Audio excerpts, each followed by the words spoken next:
Então, pessoal, com vocês, Vanessa, ela é uma das organizadoras do Drupal, que é, né, show. Então, salva de palmas para ela de novo e vamos começar. Oi, pessoal, boa tarde. Eu sou a Vanessa Martins. Vou falar um pouquinho hoje para vocês aqui um pouquinho sobre Drupal, sobre aplicações híbridas com Drupal. Trabalho aí com Drupal desde 2008, sou atuante na comunidade já do Brasil, participei de algumas coisas fora também. E hoje sou Tech Lead na Itelios, tem um tempinho já também. O que a gente vai ver hoje aqui, basicamente um pouquinho sobre o que é Drupal, os diferentes conceitos de arquitetura e mostrar entrar um pouquinho em cada uma delas, né? Quem aqui conhece o que é Drupal, já ouviu falar? Tem bastante gente.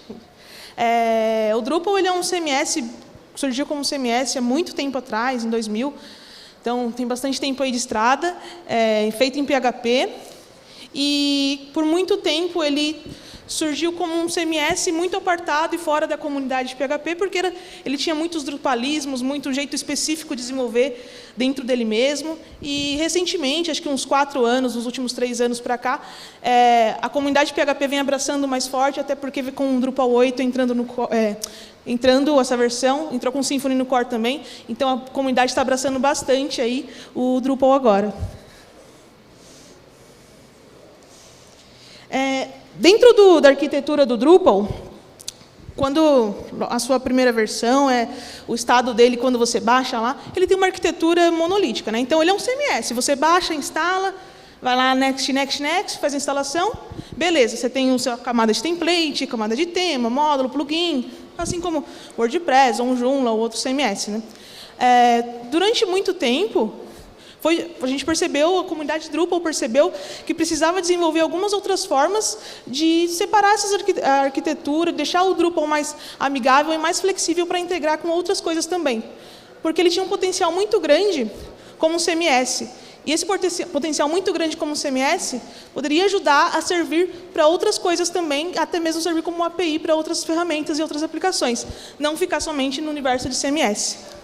Com isso, surgiu algumas frentes, algumas iniciativas para desenvolver arquiteturas, modelos de arquiteturas diferentes para Drupal.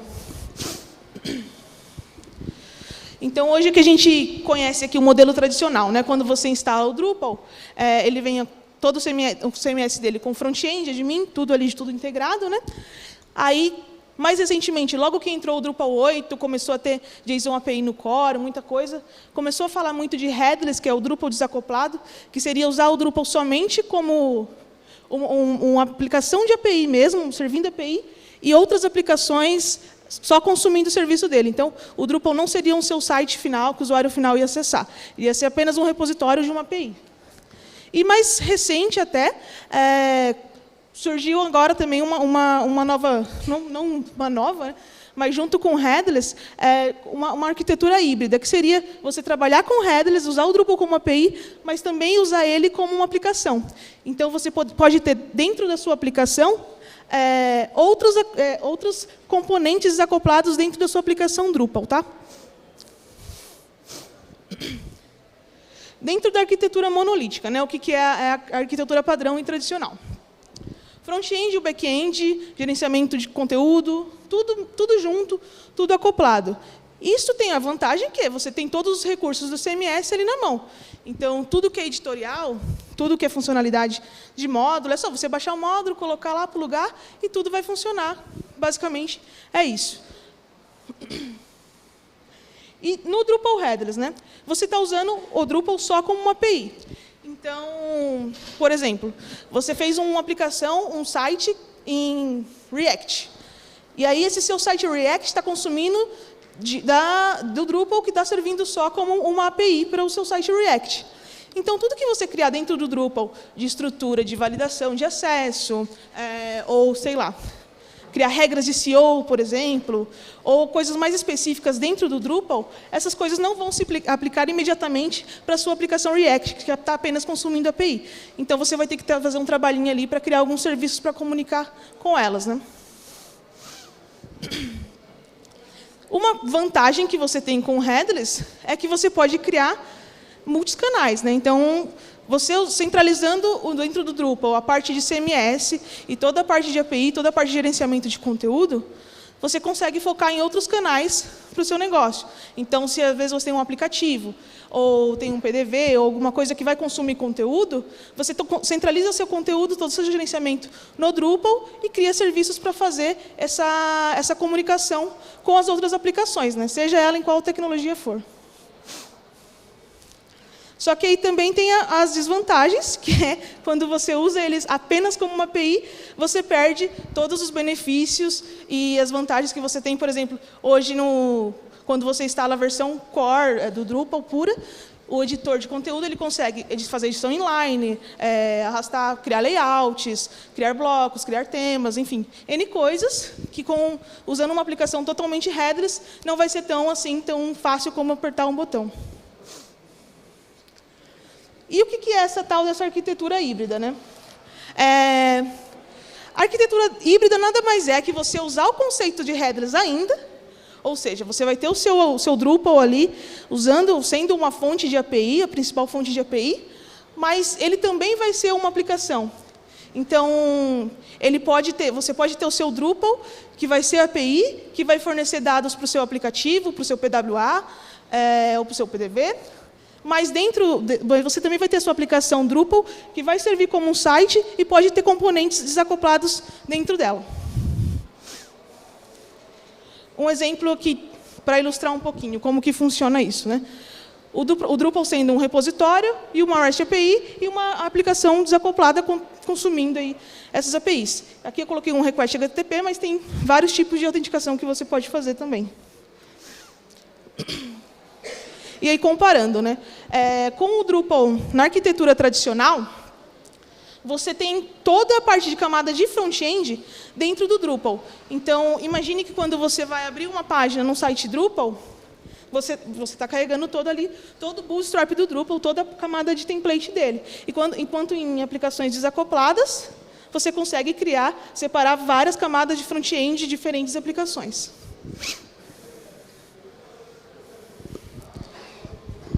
E aí, mostrando aqui um pouquinho como funcionaria a diferença, né, dessa arquitetura do padrão, com a camada de front-end dentro, e com a arquitetura desacoplada junto. Você continua com o seu Drupal, o seu componente desacoplado aqui dentro do Drupal. Então, dentro do meu site Drupal, eu posso ter, por exemplo, um componente React, que está totalmente apartado, mas, porém, está inserido dentro do meu site. Ele não é gerenciável pelo meu site nem nada, mas eu posso inserir esse componente, que consome uma API também do meu site, ou não. E eu posso ter outras aplicações em outras linguagens também consumindo. Só para ilustrar variedade, você pode colocar um Swift, um Cylix, enfim, qualquer tipo de aplicação. Eu coloquei um exemplo aqui, é um case, para ficar mais ilustrativo aqui como funciona isso. Imagina aqui o site, né, da Weather Channel, ele é um site em Drupal, uma arquitetura híbrida. Então, cada pedacinho disso aqui, cada parte aqui da previsão do tempo é um widget, que eles desenvolveram, são componentes separados. Então, esse site aqui, cada pedacinho dele, por ser um componente, ele pode colocar no site que ele quiser, ele pode servir esse componente para outros sites, enfim. Mas todo o gerenciamento desse conteúdo... Todo o gerenciamento desse conteúdo e toda a gestão do site como um todo está tudo dentro do Drupal. Toda essa casca do site, ela é uma arquitetura híbrida, então ela está toda gerenciada pelo Drupal. Então, quando ele vai criar páginas novas, URLs novas, criar, por exemplo, regras de SEO, meta tags, gerenciamento de páginas, de layout, tudo isso ele consegue fazer dentro do Drupal ainda, porém, ele está gerenciando componentes desacoplados. Então, imagine que esse site ele pode servir um componente que está aqui, que sei lá, foi desenvolvido em React, por exemplo, e consome uma API do site, mas ele pode só pegar esse componente e colocar em outro site que ele tenha, em outro canal que esse cliente pode ter. E a gente tem todo dia novos canais, né? Então, quando chega o projetinho lá para a gente, às vezes chega, eu quero um site, mas aí ele vai integrar com um aplicativo, vai integrar com um PWA, vai integrar com não sei o quê. E isso vem crescendo cada vem mais, né? Vem interface conversacional, vem um monte de coisa. E você pensar em API First, né, como a gente costuma falar, é muito importante nos dias de hoje, por conta disso mesmo, dessa expansão que é muito rápida e vem acontecendo todo dia. Né? Dando mais um exemplo aqui de como que você pode ilustrar, eu posso ter meu Drupal aqui com um back-end só, então estou falando de um único back-end, e com muitos clientes consumindo todo esse meu back-end do Drupal. Né? Então, por exemplo, eu posso ter um outro site Drupal que consome desse meu site principal, eu posso ter aplicativos em N tecnologias, eu posso ter um Gatsby consumindo também, com GraphQL, IoT, Alexa.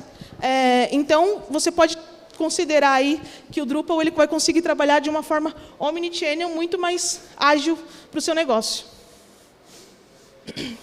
Alguns exemplos de algumas tecnologias que o pessoal usa bastante nesse modelo de arquitetura, e tem plugins, é fácil de integrar. Não sei se todo mundo já conhece. O Gatsby, por exemplo, ele é um gerador de site estático. Ali ele usa, aí ele gera com React, enfim, e ele usa GraphQL também, é muito legal. E ele integra muito bem com o Drupal 8, que tem o JSON API no core. Tem uma distribuição específica do Drupal, que é essa Contenta CMS, e ela é específica para API. Ou seja, quando você entra lá no Drupal.org, você baixar o Drupal e instalar, você vai ter o Drupal normal, né? Como um CMS, aquela carinha de CMS.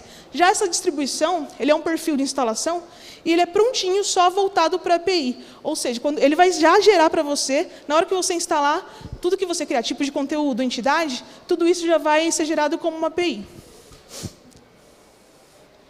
Aqui um exemplo de como que é essa distribuição do Contenta. A gente tem uma estrutura aqui de um tipo de conteúdo específico, que tem uma série de campos, é uma entidade, e só pela instalação pura dele, ele já serve uma API para você, e você pode colocar alguns tipos de autenticação diferente, enfim. E por que desacoplar, né, o front-end do back-end? Para marketing e editor de conteúdo, é o que eu falei para vocês. Todo dia novos canais e a demanda aumenta. Hoje o cliente quer uma aplicação assim, amanhã ele quer uma aplicação assado. E você pensar em melhorar a vida dessas pessoas que são de marketing, de editor de conteúdo, é muito importante, porque, no fundo, é o seu cliente. É o cara que vai estar ali todo dia metendo a mão na massa. Então, você imagina que a pessoa de marketing ou seu editor de conteúdo tem que entrar em 10 aplicações por dia para atualizar o mesmo conteúdo, sabe? Isso, hoje em dia, é impraticável dentro do universo que a gente vive. Então, você pensar já em API First, pensar em desenvolver aplicações já com esse conceito de servir como API, servir como uma aplicação omnichannel, é o caminho. E, para desenvolvedor, o Drupal desacoplado oferece um front-end livre. Né? Então, você consegue trabalhar até com equipe simultaneamente. Por exemplo, numa arquitetura tradicional, eu vou precisar desenvolver, sei lá, vou desenvolver aquela página do Error.com. Eu vou precisar que meu cara de back-end desenvolva cada componente daquela página no back-end, para ele servir dentro da camada de template do Drupal, para ir o carinha do front-end lá estilizar, ou fazer um tema, criar um arquivo de template específico para aquela parte do código. Né? Com uma arquitetura desacoplada ou híbrida, não. Você está desenvolvendo ali por componente, ou por uma página inteira, enfim. Então, você pode pôr o seu time de front-end para trabalhar ali, criando a sua a camada de front-end, ou o seu time da outra aplicação, que é o cara do React ou do Vue, que vai fazer outra coisa, enquanto você está trabalhando e desenvolvendo as suas APIs e as suas integrações.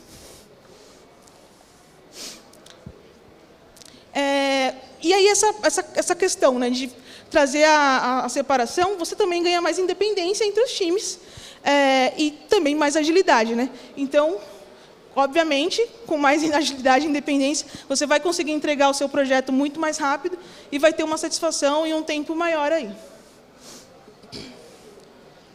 E aí, alguns pontos importantes quando a gente pensa em separar essa arquitetura, né? Em separar headless ou partir para uma arquitetura híbrida. Olhar o cenário como um todo antes de tomar qualquer decisão. Né? Não decidir desassociar ou desacoplar antes de descobrir o porquê. Porque, de repente, Você vai, quero fazer, gostei muito dessa ideia, vou criar um Drupal com uma API que vai ser, vou servir REST, vou servir JSON, vou servir GraphQL para tudo quanto é canal e pronto, e não pensar no seu editor de conteúdo final. Então, você tem que pensar em tudo isso, pensar em como vai fazer essa comunicação, nas aplicações que vão consumir, como que elas vão consumir, qual o período que ela vai consumir. Todas essas decisões têm que serem pensadas antes de ser, de fato, tomadas. Definir o caso de uso também é importante. Porque, de repente, você tem certeza que você está fazendo uma aplicação ali que é tão pequena, e aí você não precisa criar também uma complexibilidade tão grande. Aí, às vezes, uma arquitetura tradicional do Drupal vai te resolver. Sei lá, quero lançar um pequeno portal de landing page, por exemplo. Será que eu preciso mesmo fazer tudo desacoplado? Então, são pontos que você tem que pensar também. E não pensar também só em nível técnico. Muitas vezes a gente é muito técnico, a gente pensa, não, eu quero fazer com tudo que é de mais moderno, eu quero integrar, quero fazer isso, quero fazer aquilo, quero, enfim, colocar componentes separados, só que pensar em quem vai gerenciar isso. Imagina que a pessoa que está gerenciando, que está cuidando dessas aplicações hoje, hoje ela vai ter a aplicação Drupal, que ela vai com o editor de marketing, por exemplo. Ele vai gerir todo o conteúdo ali, só que ele vai querer ver também, sei lá, de repente, ele queria trocar a cor do header do outro site. Se você não acordou isso com ele antes, que ele não pode trocar a cor do header do outro site, se você não fez uma API para isso, aí já vai ter um problema. Então, tudo isso tem que ser muito bem conversado antes de tomar qualquer decisão. Pensar sempre no seu cliente final também. E é isso, pessoal. Muito obrigada. Uma salva de palmas para a Vanessa, pessoal. Alguém tem alguma pergunta? Aqui. Boa tarde. Boa tarde. Eu gostaria de fazer uma pergunta em relação ao Drupal. Assim, ele tem algum pré-requisito de configuração para começar a rodar? Qual é o requisitos básicos para rodar ele? Porque eu já tentei rodar ele algumas vezes e não consegui. Dá várias mensagens de erro. Então, se tem alguma configuração que tem que ser feita antes de instalar o Drupal? PHP 7, versão mais atualizada possível. Nginx, Apache, é o requisito básico. Aí teria que ver, por exemplo, sei lá, de repente alguma biblioteca do PHP que não estava habilitada, mas normalmente é um requisito bem básico assim mesmo. Extensões também que ele pode usar. Na documentação do Drupal.org, você consegue ver todos os requerimentos lá. Qualquer coisa você me chama que eu passo para você também esses links. Mas é a instalação básica de um PHP, de um WAMP da vida, de um Champ. Ele consegue rodar bem. Mais alguma pergunta, pessoal? Lá atrás, espera.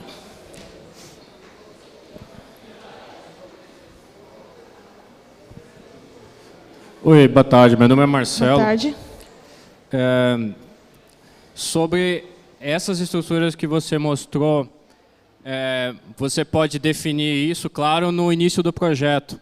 Você pode também pegar já o Drupal, tipo, ele já está, sei lá, da forma tradicional e transformar aquele ambiente para headless? Sim, com certeza.